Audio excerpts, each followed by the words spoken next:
Guys, what's going on? James here, and in today's video we're going to be talking about the Miami Dolphins firing Adam Gase after I believe 3 seasons. Obviously the first year he took the Miami Dolphins to the playoffs, and then the next 2 seasons subpar, no playoff runs. It wasn't a good look. So Adam Gase has been fired. He is gone, and there is a head coaching vacancy in Miami. What is going to happen with Adam Gase? What's going to happen with the Miami Dolphins? We'll talk about all of that right now. Starting with Adam Gase, I think he's going to be a head coach again. Plain and simple, I think he's going to be a head coach again. He could go to a team like the Denver Broncos or like the Arizona Cardinals.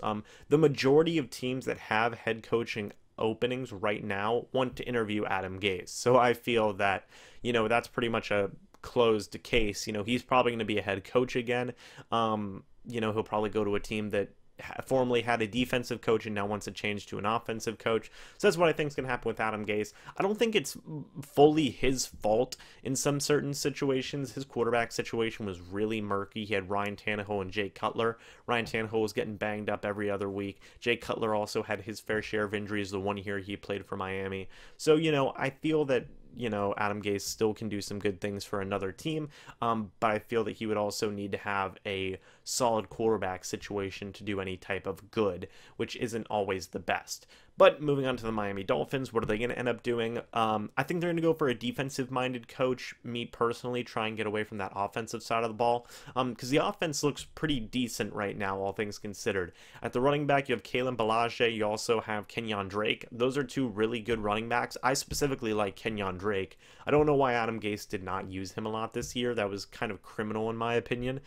You still have the veteran Frank Gore. It still remains yet to be seen whether or not he's going to come back.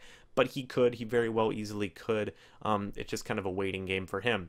At the wide receiver core, Devontae Parker. I really hope that the Dolphins don't get rid of Devontae Parker. He's really good, and I think he could go be a number 2 wide receiver on another team and actually do really well. It all just depends on him getting used. So Devontae Parker is really good. Kenny Stills, I think, is phenomenal. Kenny Stills has really come into his own since leaving the New Orleans Saints. He's probably one of the top tier passing options for this Miami Dolphins team right now.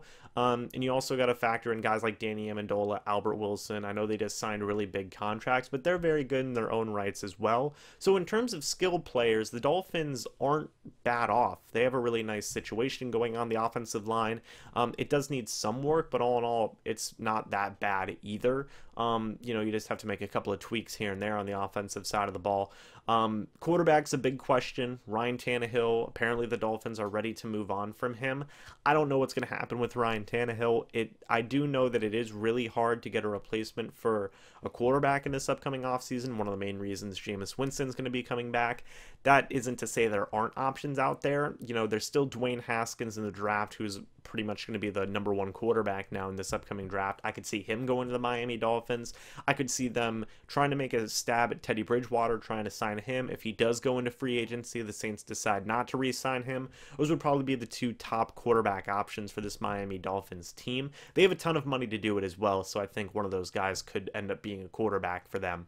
But on the defensive side of the ball, this defense isn't as bad off as people think it is. Their secondary is really good. Rashad Jones, he should come back. I really think that Dolphins fans want him to come back, and for good reason. He's one of the better safeties in the league, and he does his job very well. And then you also have Bobby McCain and a couple of other really nice cornerbacks in there as well to make a pretty decent secondary. On the defensive line, exterior edge rushers, you have William Hayes, you have Cameron Wake. Hopefully they come back. Hopefully they don't retire or anything like that. They're really good, and you even have some good depth behind them, and guys like Robert Quinn and Charlie Harris. Interior defensive line does leave something, remains to be wanted there. I think that'll be a really big need for the Miami Dolphins going into this offseason. And then at the linebacker core, bring in a couple of linebackers, and honestly, this team looks pretty decent, looks ready to compete for a wild card spot. So that leads me to believe that the Miami Dolphins should go for a defensive-minded coach. 2 of the top guys I think they're going to target, Chris Richard of the Dallas Cowboys and Vic Fangio of the Chicago Bears. Vic Fangio, he's been doing some phenomenal things with this Chicago Bears team right now. I know they have Khalil Mack, but regardless, this Chicago Bears defense is absolutely on fire. So I feel that he's going to be a top option. He hasn't had an opportunity to be a head coach in the league yet, and I feel he does deserve that. And then for the case of Chris Richard, he won a Super Bowl with the Seattle Seahawks. He did some really good things for the Legion of Boom over there. Then he went to Dallas, and now he's made Dallas one of the top defenses in the league. He's kind of one of those younger up and coming coordinator type guys. I believe he's 40 years old, which I know isn't insanely young. It's not like a Sean McVay or Kyle Shanahan type young, but still I think he can be really good. I think he can be really darn good. That's why I expect two of the main targets for the Miami Dolphins to be. You can never count out Brian Flores maybe from the New England Patriots. He's also probably going to be a strong option, especially stealing, you know, a defensive coordinator from the Patriots. That's always a good thing for Miami Dolphins fans. I really expect them to target, you know, defensive-minded guys. So, Miami Dolphins fans, sound off down in the comment section below. What do you think about Adam Gase being fired? What do you think about potential replacements for Adam Gase for the head coaching vacancy of the Miami Dolphins? Let me know, because I want to know. Bucs fans, don't worry. Still going to have Bucs news coming out as it all is reported and whatnot.